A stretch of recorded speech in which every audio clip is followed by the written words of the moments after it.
राधे राधे दोस्तों, जय श्री कृष्णा। संतान की लंबी उम्र और अच्छी सेहत के लिए भादो मास में संतान सप्तमी का व्रत रखा जाता है। संतान साते भी कहते हैं इसे। यह व्रत संतान के सुखी जीवन के लिए रखा जाता है। सभी माताएं बहनें इस व्रत को रखती हैं। सभी जगह नाम अलग अलग हैं, परंतु माताएं बहनें इस व्रत को अवश्य रखती हैं। इसे संतान सप्तमी, अपराजिता सप्तमी, भुक्तावरण सप्तमी आदि बहुत सारे नामों से कहा जाता है।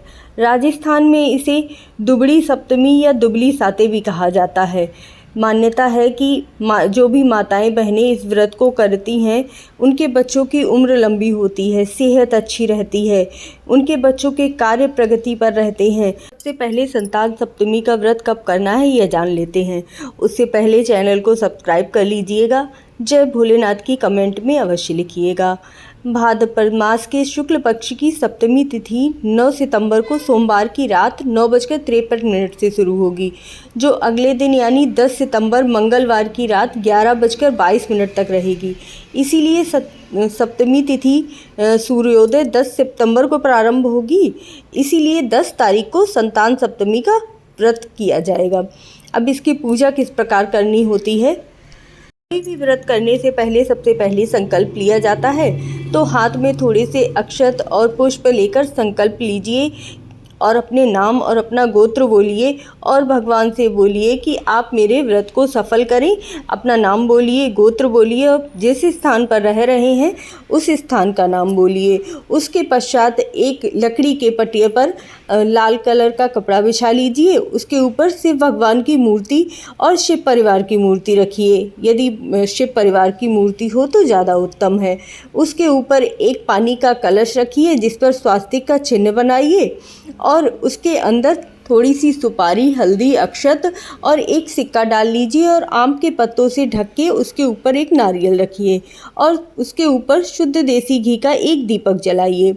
भगवान शिव को जो चीज़ें प्रिय हैं वह सारी चीज़ें आप अर्पित कीजिए। उसके पश्चात आपको माता पार्वती की पूजा करनी है। माता पार्वती को सिंदूर अर्पित कीजिए, कलावा अर्पित कीजिए वस्त्र रूप में और माता पार्वती की पूजा कीजिए। श्रृंगार की सामग्री आप अर्पित कर सकते हैं, जो भी आप चाहें। इसके पश्चात आपको भोग क्या लगाना है। आपको भोग में पूड़ियाँ बना सकते हैं, मीठी पूड़ी बनाई जाती हैं या फिर गुड़ के गुलगुले बना सकते हैं, पुए बोले जाते हैं ना जो, वो बना सकते हैं। ध्यान रखिएगा, जो भी आप मीठी पूड़ी बनाएंगी वो 7 की संख्या में बनेगी। 7 माता पार्वती को चढ़ाई जाएंगी और 7 पूड़ियाँ आपको स्वयं खानी हैं।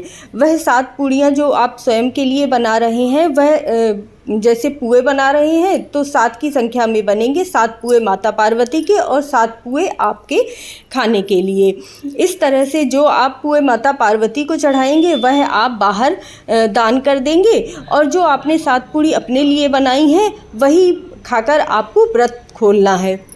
इसके पश्चात आपको एक कलाबा से धागा बना लेना है, जिसमें 7 गांठें लगानी है। कई लोग चांदी के छोटे छोटे टीके से बना लेते हैं, इन्हें वह अपने गले में पहन लेते हैं या फिर कड़ा बनवाते हैं, या फिर अगर आपने बनवा रखा है तो आप वो भी पहन सकते हैं। नहीं तो आप कलावा ले लीजिए और उसमें 7 गांठें लगा लीजिए। हल्दी से, कुमकुम से, उस पुष्प से उस धागे की पूजा कीजिए और जब आप पूजा संपूर्ण कर लेंगे, पारण करेंगे व्रत का, तब आपको वह धागा अपने दाहिने हाथ में बांध लेना है।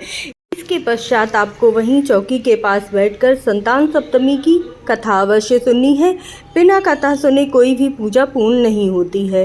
कथा सुनने के बाद भगवान शिव जी की आरती करनी है, माता पार्वती की आरती करनी है। आपको कुछ पैसे ज़रूर रखने हैं, क्योंकि अगर कोई भूल चूक हो गई हो उसके लिए क्षमा मांगते हुए पैसे ज़रूर रखें।